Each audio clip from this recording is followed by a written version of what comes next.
అరే మా బాబు video start చేసే ముందు చిన్న రిక్వెస్ట్, ఈ వీడియోకి 500 లైక్స్ టార్గెట్, త్వరగా పూర్తి చేయండి.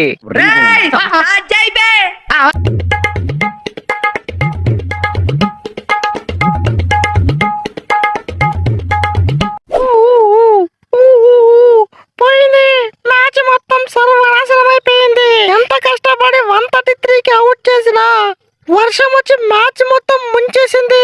అట్లీస్ట్ ప్లే ఆఫ్స్ కి వెళ్ళకపోయినా ఉన్న మ్యాచ్లన్నా గెలిచి ఫ్యాన్స్ కి ఖుషి చేద్దామంటే వర్షం కూడా మింగేసింది. అరే ఏం చేయమంటావే కావే పాప, మనల్ని వర్షం కూడా కనుకరించినట్లు లేదు. నీ ఎవ ఫస్ట్ ఓవర్ ఫస్ట్ బాలే వికెట్ తీశాను, అంతటితో వదలలేదు. మళ్ళీ నేను వేసిన సెకండ్ ఓవర్ ఫస్ట్ బాలే వికెట్ తీశాను, మళ్ళీ అంతటితోనూ వదలలేదు. నేను వేసిన 3వ ఓవర్లను పుల్ల పీకాను. అంత కష్టపడి పవర్ ప్లే లో 3 ఓవర్లు వేసే 3 పుల్లలు పీకాను. ఢిల్లీ బ్యాటర్స్ కి అయితే ఒక్కొక్కరికి చుక్కలు చూపించాను నా బౌలింగ్ తోటి. ఉన్న 133 రన్స్ ని ఈజీగా ఫీల్ చేసేసి ఫ్యాన్స్ కన్నా ఖుషి చేద్దాము అనుకున్నా. కానీ దరిద్రం మొత్తం మన తల మీదే తాండవం చేసినట్టుంది. వర్షం పడి మ్యాచ్ మొత్తం సర్వనాశనం చేసింది. అరే అవును భయ్యా ప్యాటు, నువ్వు ఒక్కడే కాదు ఉన్న బౌలర్లంతా మంచి పర్ఫార్మెన్స్ ఇచ్చారు. మన బౌలర్ దగ్గర ఇంతగానం ఫైర్ ఉందని కొంచెం కూడా ఎక్స్పెక్ట్ చేయలేదు. అయినా మ్యాచ్ పోతే పోంతి, మన బౌలర్లు మంచి పర్ఫార్మెన్స్ ఇచ్చారు, అది చాలు. అదేదో ఇంత మంచి పర్ఫార్మెన్స్ ఫస్ట్ ఇంకా ఇచ్చింటే ప్లే ఆఫ్స్ లో అడుగు పెట్టే వాళ్ళము, కప్పు కూడా కొట్టే వాళ్ళము.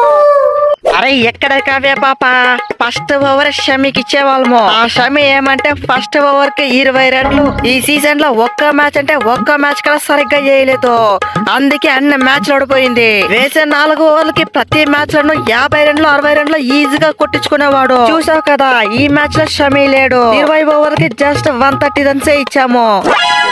అరే ఉండబోయ కమిన్స్, ఏదో ఒక్క మ్యాచ్ లో 3 వికెట్లు తీసిన దానికి ఫుల్ ఫోజ్ కొడుతున్నావే. అరే నేను ఒక్కడే కాదు భయ్యా, మీరు కూడా అంత దరిద్రంగానే చేశారు, అందుకే అన్ని మ్యాచ్లు పోయింది. ప్లే ఆఫ్ లో అడుగు పెట్టే ఛాన్స్ కూడా పోయింది. ఏదో నేను ఒక్కడే మంచి పర్ఫార్మెన్స్ ఇకున్నట్లు చెప్తున్నారు.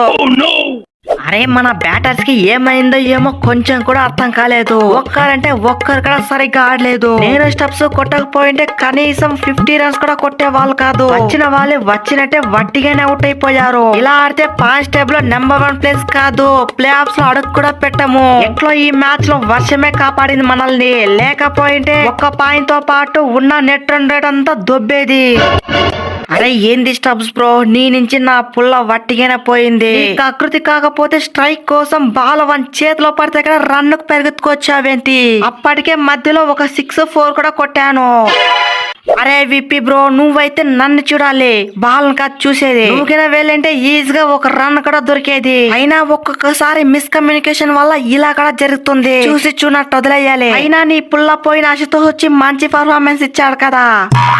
అరే ఏంది భయ్య కరోను, ఏ మూలన ఫస్ట్ బాల్ కి వికెట్ అయ్యవగానే వచ్చిన వాళ్ళు వచ్చినట్టే అవుట్ అయిపోయారు. God give me 1 more chance అన్నావు, కానీ ఇచ్చిన ఛాన్స్ లో ఒక్కటికైనా నెరవేర్చుకోలేదు. ఫస్ట్ మ్యాచ్ ముంబైతో తప్ప ఒక్క మ్యాచ్ అంటే ఒక్క మ్యాచ్ లో కూడా మంచి పర్ఫార్మెన్స్ ఇవ్వలేదు. అరే ఏంది భయ్యా అక్సరు, ఒక్క మ్యాచ్ లో ఏమంటే ఓపెనర్ గా దిప్పిస్తారు, ఇంకొక మ్యాచ్ లో ఏమంటే 1 డౌన్ లో దిప్పిస్తారు. ఆ ప్లేస్ ను మొత్తం క్లమ్జీగా చేసేసారు. అయినా ఫస్ట్ బాల్ డిఫెన్స్ ఆడదామనే చూసింది, కానీ ఎడ్జ్ తగిలి 1 చేతిలో పడిపోయా. ఒక్కొక్కసారి ఇలా జరుగుతూ ఉంటది, దాన్ని చూసి చూనట్టు వదిలేయాలి. అరే ఈ మ్యాచ్ ని అందరూ చూసి చూన్నట్టు వదిలేయండి. అయినా ఈ మ్యాచ్ నుంచి మనకేం లాస్ కాలేదు. వర్షం వచ్చి 1 పాయింట్ ఈజీగానే వచ్చింది. ఇక ఉన్న 3 మ్యాచ్లని వట్టిగానే ఫినిష్ చేసి పాయింట్స్ టేబుల్ లో దూసుకు వెళ్దాం. అదరా నాన్న వీడియో నచ్చితే వీడియోని గట్టిగా లైక్ చేయరా, అలాగే సబ్స్క్రైబ్ చేయడం మాత్రం మర్చిపోకరా నాన్న. మళ్ళీ ఇంకొక వీడియోలో కలుసుకుందాం రా, అంతవరకు టాటారా నాన్న.